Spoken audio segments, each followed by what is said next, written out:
అందరికీ నమస్తే అండి. టీవీకే పార్టీ అధినేత విజయ్ ప్రస్తుతం తమిళనాడు ముఖ్యమంత్రిగా ఉన్నారు. సో ఆయన సృష్టించిన ప్రభంజనం అంతా ఇంత కాదు. ఒక సినీ నటుడిగా, అగ్ర సినీ నటుడిగా ఎంజీఆర్, ఎన్టీఆర్ లాంటి వాళ్ళకి మాత్రమే సాధ్యమైన విజయాన్ని ఆయన అందుకొని ప్రస్తుతానికి సౌత్ ఇండియాలో మంచి ఫుల్ క్రేజ్ ఉన్న యువ రాజకీయ నాయకుడిగా ఉన్నారు. ఫ్రెష్ పొలిటికల్ ఇమేజ్ ఆయన మీద ఉందన్నమాట. సో ఈ ఫ్రెష్ పొలిటికల్ ఇమేజ్ కొన్నాళ్ళ పాటు ఆయన మీద ఉంటుంది కాబట్టి ఈ ఇమేజ్తోనే తన పార్టీ విస్తరణ మీద దృష్టి పెడితే బాగుంటుంది అని ఆయనకు ఆలోచన వచ్చింది. ఎందుకంటే కొన్నాళ్ళు అయ్యేసరికి 5 ఏళ్ళు 10 ఏళ్ళు అయ్యేసరికి ఆయన మీద అంతగా మీడియా ఫోకస్ ఉండదు. ఆ ఫ్రెష్ పొలిటికల్ ఇమేజ్ పోతుంది. ఇప్పుడు ఆయన ఏం చేసినా సరే మీడియాలో వార్తాయి. ఇప్పుడు ఆయన ఏం చేసినా సరే కొత్తగా ఉంటుంది. పబ్లిక్ కూడా కొత్తగా రిసీవ్ చేసుకుంటారు. తప్పులు అంతగా ఎతకరు, చూస్తారు, అబ్జర్వ్ చేస్తారు.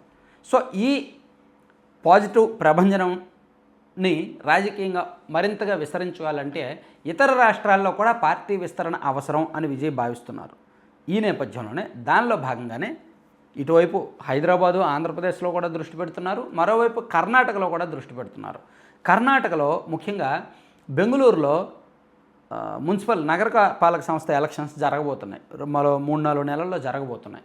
సో దానికి సంబంధించి ఆ ఎన్నికల్లో టీవీకే పార్టీ తరఫున కొంతమంది అభ్యర్థులను నిలబెట్టాలి అనేది విజయ్ పార్టీ ఆలోచన. దానికి కారణం ఏమిటంటే బెంగళూరు నగరంలో సుమారుగా ఒక 15 నుంచి 20 లక్షల మంది తమిళం మాట్లాడే ప్రజలు ఉన్నారు. తమిళనాడు నుంచి అక్కడికి వలస వెళ్ళిపోయి రకరకాలుగా ఉద్యోగాల్లో అక్కడికి స్థిరపడిన వలస ఓటర్లు 15 నుంచి 20 లక్షల మంది ఉన్నారనమాట. అది కొంత విజయ్కు పార్టీకి కలిసి వస్తుంది అని నమ్ముతున్నారు. అలాగే విజయ్కు బెంగళూరులో పెద్ద పెద్ద అభిమాన సంఘాలు ఉన్నాయన్నమాట.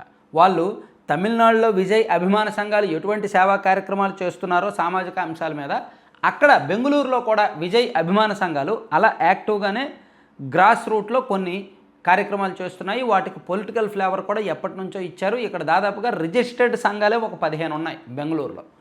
అలా విజయ్కి అభిమానులు కూడా బలంగానే ఉన్నారు. ఆ నెట్వర్క్ కొంత కలిసి వస్తుంది.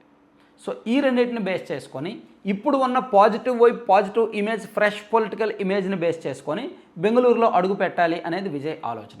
అయితే కొన్ని సవాళ్ళు కూడా ఉన్నాయి. అంత ఆషామాషి కాదు. బెంగళూరు సిటీలో నీటి సమస్య ఉంది, విపరీతమైన ట్రాఫిక్ సమస్య, మౌలిక సదుపాయాల సమస్య అండ్ స్థానిక అంశాల మీద స్పష్టమైన అజెండా టీవీకేకు ఉండాలి.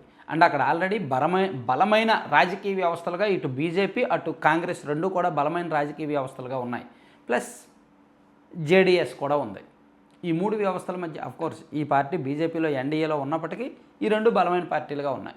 కానీ బెంగళూరులో బీజేపీ కూడా బలంగానే ఉంటుంది. జేడీఎస్ కూడా ఉంటుందన్నమాట.